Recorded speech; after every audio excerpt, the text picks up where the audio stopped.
श्री राम जय राम जय जय राम। श्री राम जय राम जय जय राम।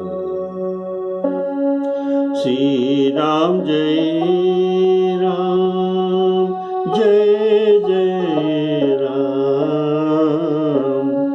श्री राम जय राम जय जय राम।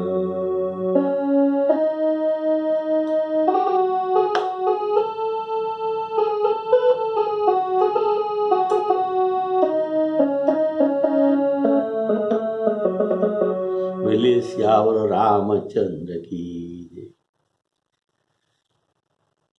हमारे राम कथा के महानुभव श्रोताओं को सप्रेम राम राम कहकर आज का राम कथा सुनाते हैं। बोले सियावर रामचंद्र की जय।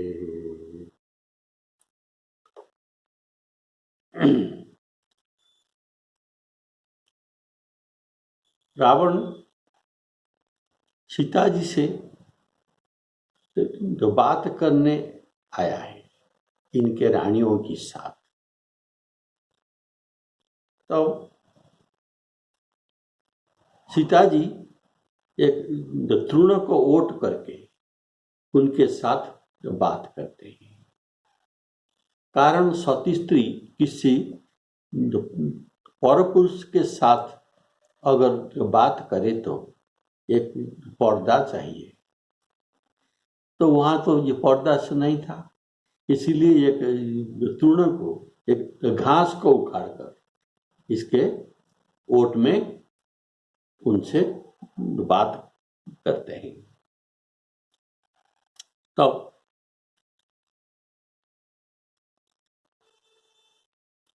रावण ने लंका के वैभव का लोभ दिखाया सीता जी को और अपने से स्नेह करने को भी कहा।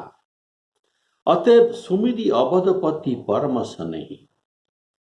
सीता जी ने उस समय सुमिरी अवधपति परमस नहीं।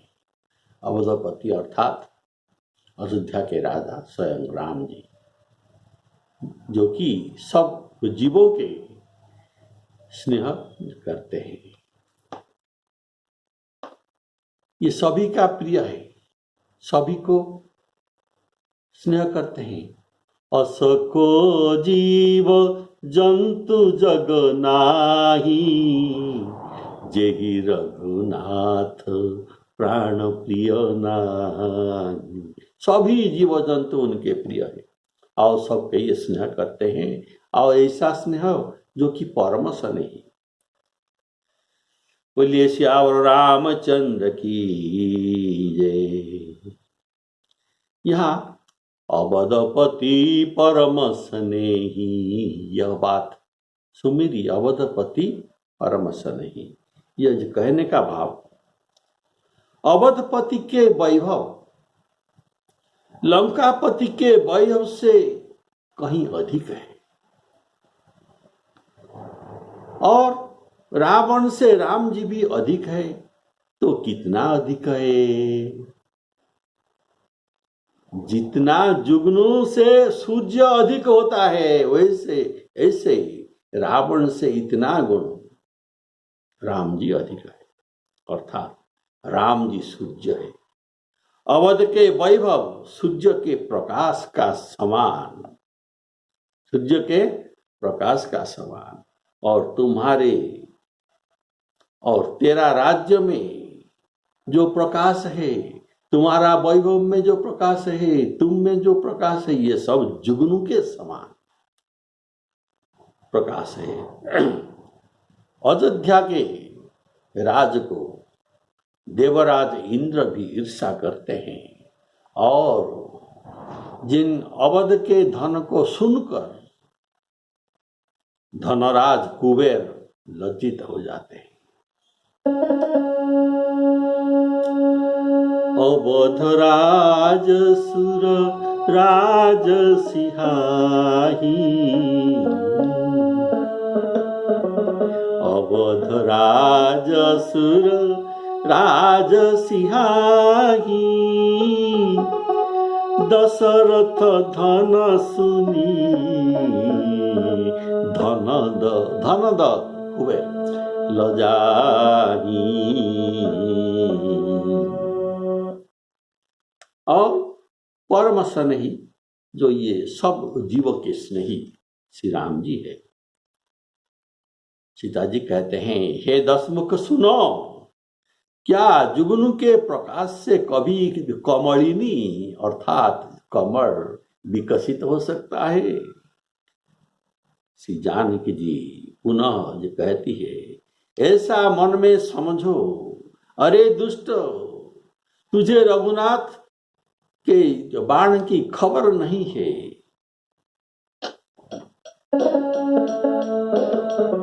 सुनो दशमुख खद्योत प्रकाशा,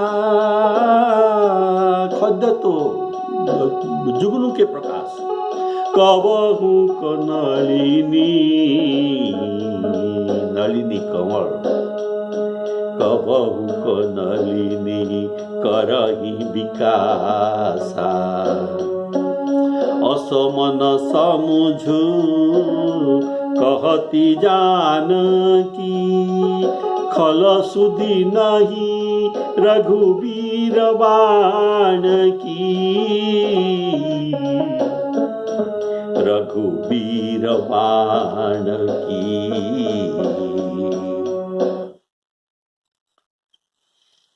सुनु दशमुख खद्योत प्रकाशा, कबहु को नलिनी करही विकास। इसका भाव है, रावण ने जो कहा कि एक बार बिलोकु मम ओरा, मुझे आंख उठाकर एक बार देख लो, उसका उत्तर वैदेही जी देते हैं कि तू तो जुगनू है और हमारे नेत्र तो कमल है, अतएव वे कैसे विकसित हो सकते हैं?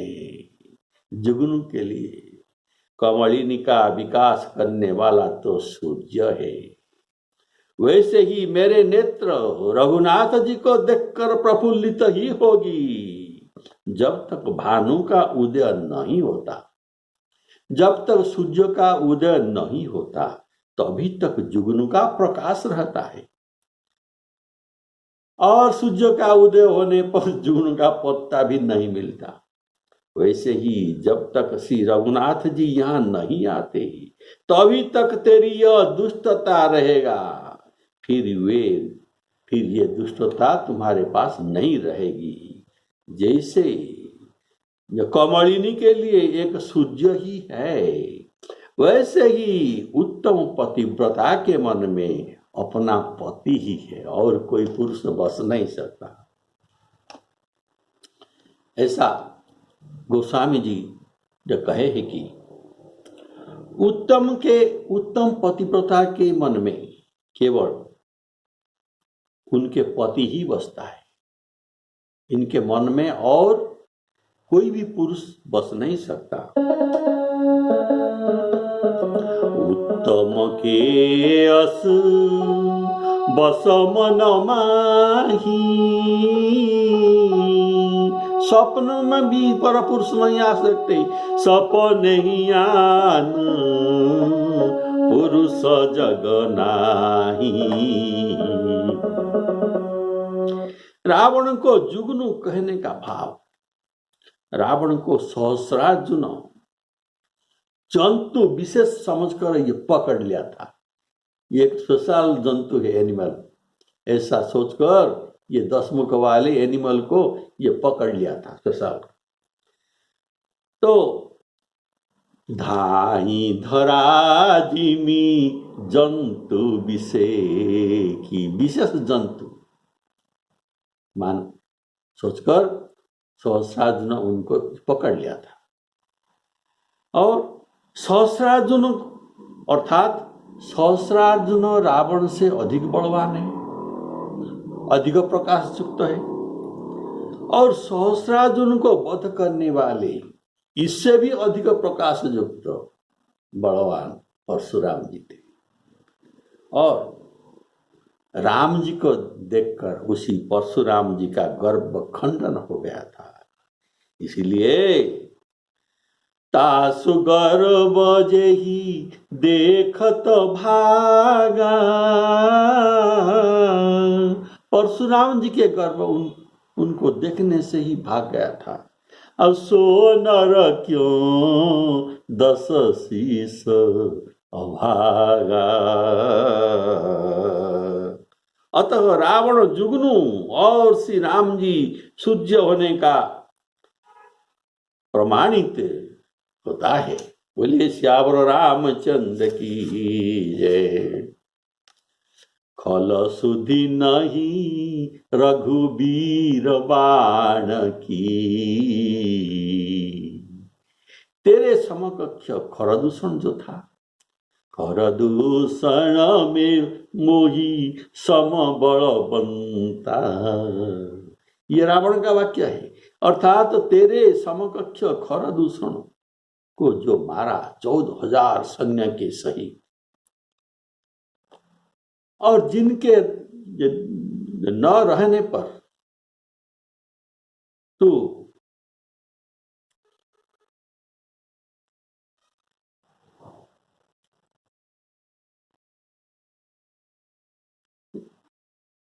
जिनके न रहने पर अर्थात जिन्होंने खरदूषण तीसरा को मारा था, उनके न रहने पर तुम कुटिया के पास आया तो कैसे आया? कुत्ते की तरह आया। कुत्ते जैसे घर में घुसते समय इधर उधर बार बार देखकर घर में घुसते हैं, ऐसे कुत्ते की तरह इधर उधर देख ताक रहा था और डरते हुए आया आश्रम को। सो 10 कंठ स्वान की नाई, कुत्ते जैसे स्वान की नाई, इत उत चित चला बढ़ियाई। आज तुम इनका बाण को क्या भूल गए? अरे सठ, तू मुझे सुने में हर लाया था, अकेला देखकर तूने मुझे हर लाया था। अरे अधम निर्लज, कितना गाली देते हैं। अरे अभी तो उसने कहा तो जो कुत्ता जैसे, अभी कहते हैं तू सठ, तू मुझे सुने में हर लाया। अरे अधम निर्लज, तुझे लज्जा नहीं आता अपने को जुगनू के समान और रामचंद्र जी को सूर्य के समान सुनकर, और उनके गालियां, जो कुत्ता, चोर, निर्लज, ये सब कठोर वचन सुनकर रावण तलवार निकालकर खिसियाया, अर्थात क्रोधित होकर बोला,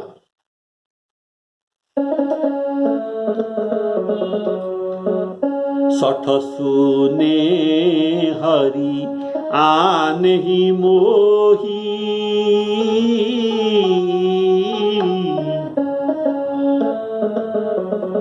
सठ सुने हरि आन ही मोही, अधम निर्लज लाज नहीं तो,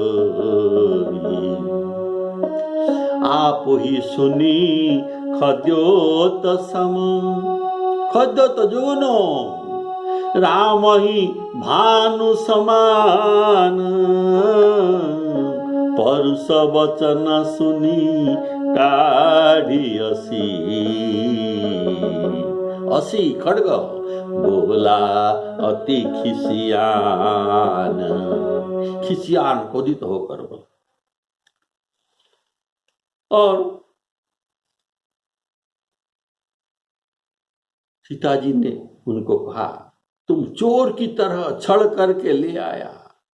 अरे सठ, तू लखन जी के खींचा हुआ रेख को भी तू लांग नहीं सका, और राम जी के साथ सम्मुख युद्ध करने में तेरा साहस भी नहीं था, इसीलिए तुम खद्य तो ही हो और राम जी सूर्य है। बोलिए श्यावर रामचंद्र की जय। और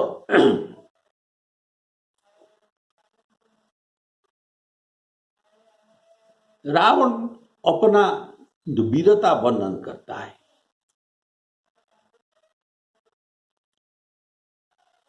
और राम जी के निंदा भी करता है। इसी से कुपित होकर उसको सीता जी ने ऐसा गाली दिया, खल, चोर, सठ, अधर्म, अधर्मी, निर्लज आदि ये सब बात उनको कहा। अधम निर्लज लाज नहीं तो ही, और बोला अति खिसियान। कारण, जो क्रोधित होने का कारण, सीता जी के वचन पर रावण उत्तर दे नहीं सका, इसलिए खिसियाना, क्रोधित हुआ। और रावण इस खिसियानी के मिटाने के लिए तलवार निकल आया, तलवार निकाल कर मारने का धमकी दी। कारण रावण सदा अपना न्यूनता और शत्रु के प्रशंसा सुनकर सह नहीं सकता, इसीलिए ये तुरंत कुपित हो जाता है। वैसे ही यहाँ रावण क्रोधित हो गया। राम जी का प्रशंसा सुना, राम जी हुए सूर्य, इनका निंदा हुआ, ये उनको जुगनू कहा गया, और सीता जी ने उनको गाली भी दिया, चोर, सठ आदि, निर्लज आदि सब कहा। ऐसे यहाँ ये क्रोधित हुआ। इसीलिए जब ऐसा ही बात और भी उदाहरण है कि जब विभीषण और माल्यवान ने राम जी का प्रशंसा करते हैं, सीता जी को वापिस करने का सलाह और राम जी का भजन का ये सलाह देते हैं, तब अपना निंदा और राम जी के प्रशंसा, शत्रु के प्रशंसा ये सुन नहीं सका, और रावण कहा सभा में, रिपूत करस, अरे तुम शत्रु का प्रशंसा करते हो, रिपूत करस कहत सठ दो। माल्यवान और विभीषण को सठ कहा, और कहा कोई है क्या, इनको हमारे पास से दूर ले जाओ, दूर न करऊं यहाँ हरि को। तो माल्यवंत उनके और रावण मातु पिता मंत्री, इनके नाना ये होता है, उनको भी ऐसा वचन कहा। तो सीता जी को तो कैसे न कहेगा। बोले श्यावर रामचंद्र की जय। रावण कहा, हे सीते, तुमने मेरा अपमान किया है, मैं तेरे सिर इस भयंकर चंद्रहास खड्ग से काट दूंगा, नहीं तो शीघ्र ही मेरे वचन को मान लो। हे सुमुखी, हे सुंदरी, सुंदर मुख वाली, नहीं तो तेरे जीवन की हानि हो जाएगी, तुम मृत्यु को प्राप्ति होगा।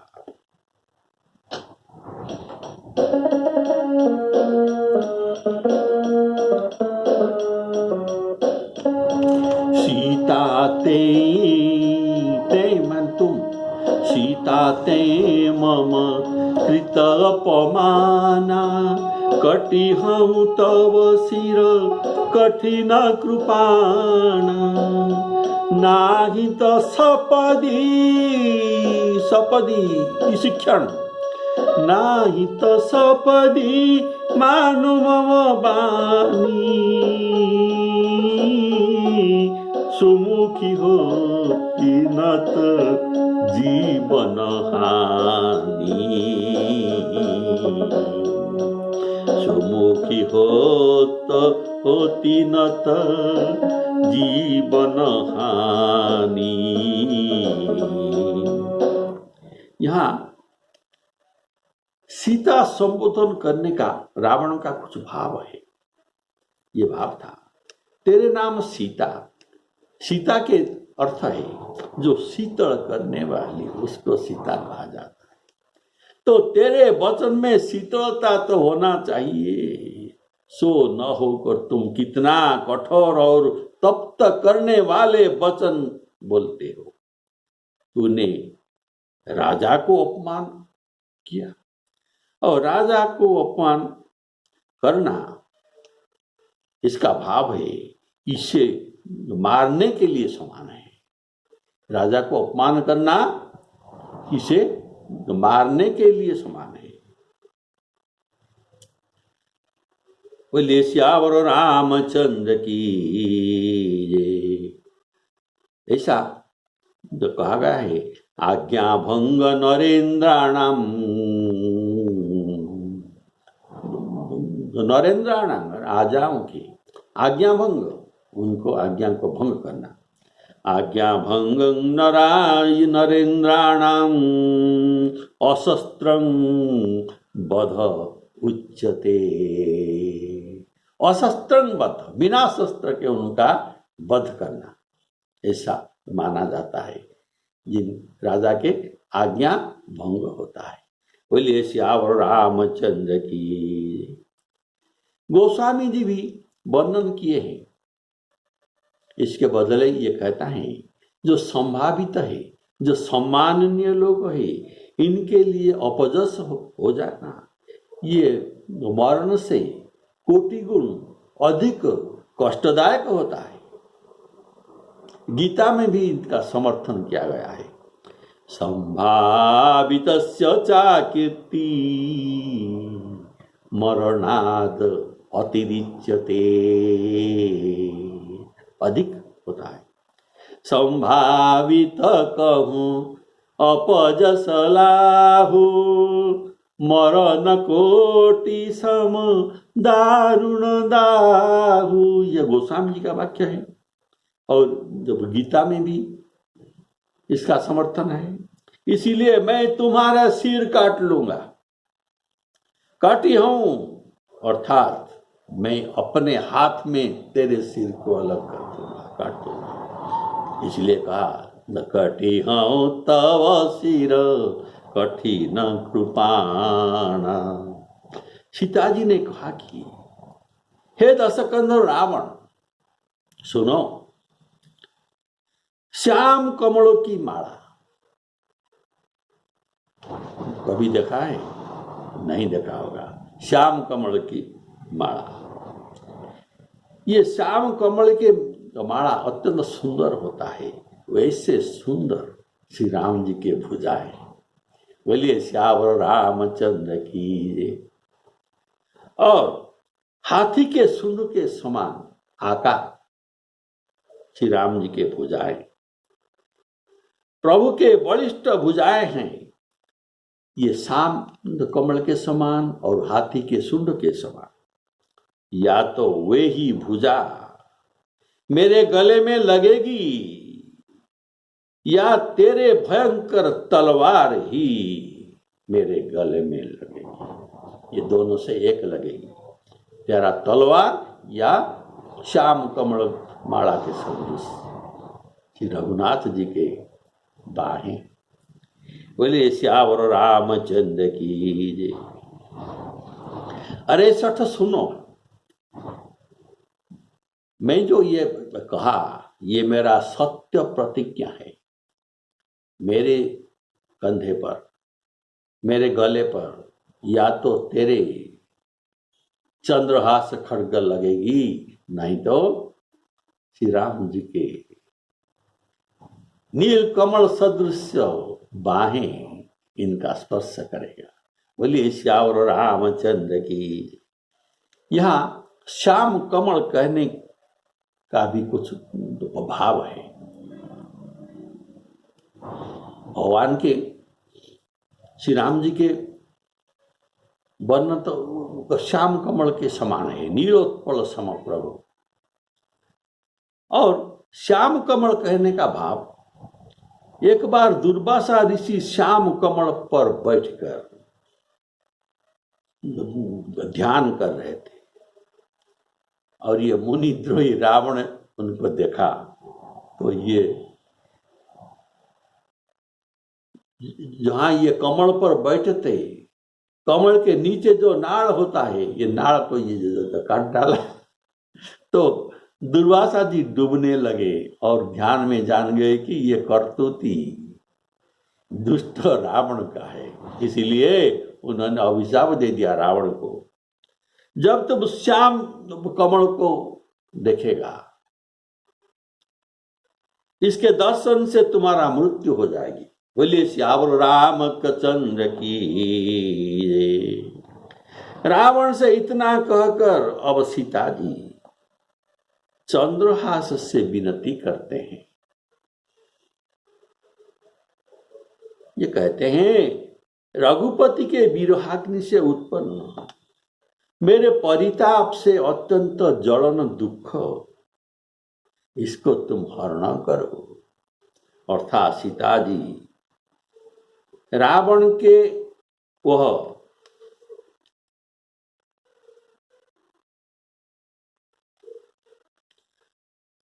श्यावर रामचंद्र की जय। रावण से उत्तर तो देते हैं कि तेरे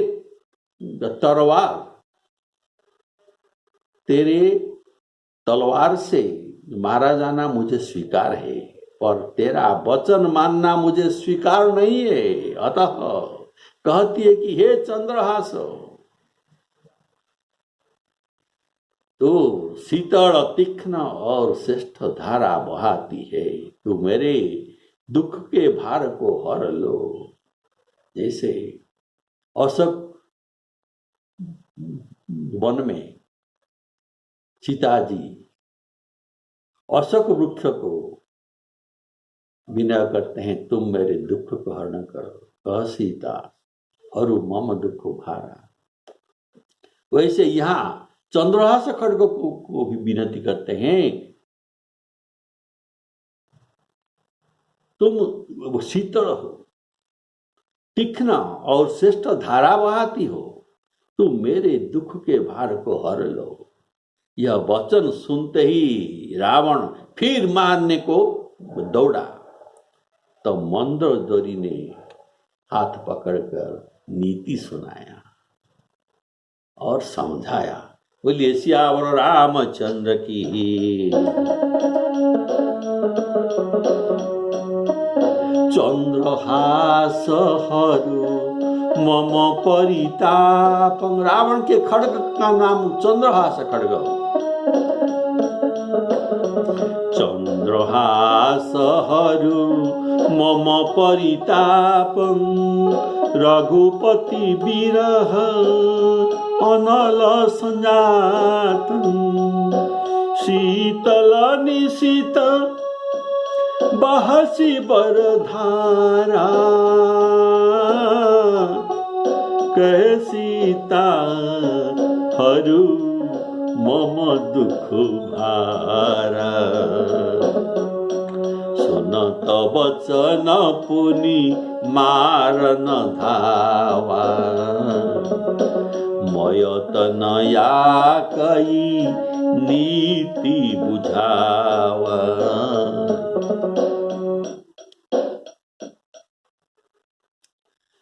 चंद्रहास हरु मम परितापं। इसमें सुंदर भाव है, सुनिए। श्री जानकी जी ने चंद्रहास को दुख या ताप हरने के लिए अनुरोध करते हैं। रावण को ताप हरने के लिए अनुरोध नहीं करते, चंद्रहास को अनुरोध करते हैं, क्योंकि रावण तो ताप देने वाला है ना। ये जो ताप देने वाला है, ये ताप कैसे हर सकते? तो चंद्रहास सुनो, मैं रावण की बात को नहीं मानी, तब तू क्यों विलंब कर रहा है? शीघ्र मेरे कंठ से लगकर मेरा ताप को हरण करो।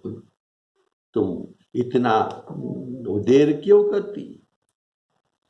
मैं मरने के लिए तैयार हूं, पर रघुनाथ जी के विरह मैं सहने के लिए समर्थ नहीं हूं। तुम तो चंद्रहास है ना। चंद्रहास का अर्थ ऐसा होता है कि चंद्र के किरण, हास को तो किरण कहा गया, और चंद्र को चंद्र। तो तुम तो चंद्र के किरण हो। चंद्र के किरण का धर्म है शीतल देना, ताप हरना। अतः उससे तुम मेरे ताप को हरण करो। बोले श्यावर रामचंद्र की जय। चंद्रहास यह रावण के महान दीप्तिमान और अर्ध चंद्राकार खड्ग है। वाल्मीकि रामायण में वर्णन है कि रावण पर प्रसन्न होकर उसके मांगने पर शिवजी ने अपना महादीप्तिमान चंद्रहास खड्ग उसे प्रदान किया था। एवं उक्तः ततः तेन, एवं उक्तः माने बोला, ऐसा बोलने पर ततः इसके बाद, तेन रावण के द्वारा, एवं उक्तः ततः तेन रावणेन च शंकरः ददौ खड्ग महादीप्तं, ददौ दिए, महादीप्तं तेजियान खड्ग दिए, चंद्रहासम इति श्रुतम। बोलिए श्यावर रामचंद्र की जय। प्रसन्न राघव में भी रामायण कथा लिखा गया है। तो चंद्रहास इसमें लिखा गया, चंद्रहास हर में परितापम, चंद्रहास हर में परितापम, रामचंद्र विरहानंद जात। प्रसन्न राघव का वाक्य फिर सुनिए, चंद्रहास हर में परितापम, मेरा परिताप को हरण करो। रामचंद्र विरहानल जात, रामचंद्र के विरह रूपक अनल में जात मेरे परिताप को हरण करो। त्वं ही धारया, तुम ही धारया, तुम्हारे धार में, बहसी शीतलम, तुम्हारे धारा शीतल लगता है, मेरे ताप को हरण करो। तो गोस्वामी जी ने जो यहाँ लिखा है, चंद्रहास हरु मम परितापम, ये भाव ये प्रसन्न राघव काव्य से ये ले आए हैं। इसीलिए सर्वशास्त्र का जो सार चीज है ये ले आते हैं। बोलिए श्यावर रामचंद्र की जय। यह वो तलवार के धार के साथ नदी का रूपक दिया गया है, अर्थात नदी के साथ तुलना किया गया है। कैसे? नदी में धार होता है और तलवार में भी धार होता है। तो नदी का जल का धार ये अग्नि को बुझाता है, और तलवार की धार विरह अग्नि को बुझाता है, शांत करता है।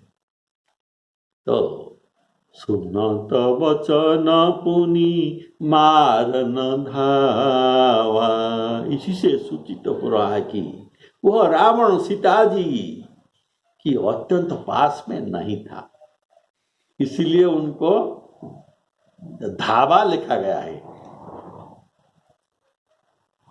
और वह रावण सीता जी के पास में नहीं था, अर्थात जो कुछ जो कदम व्यवधान से रहकर ये जनकनंदिनी जानकी से बात कर रहा था। बोलिए श्यावर रामचंद्र की। तब जब ये मारने धा रहा था, दौड़ा था, तब मंदोदरी ने इनको समझ बुझाकर रोका। बोलिए श्यावर रामचंद्र की। श्री सीतारामार्पणमस्तु। आगे का एपिसोड में आप सुनेंगे, इसमें आएगा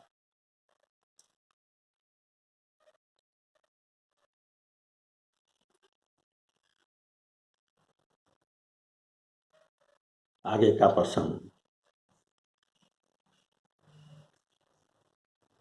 बोलिए श्यावर रामचंद्र की। तो आप जरूर सुनेंगे। श्री सीतारामार्पणमस्तु।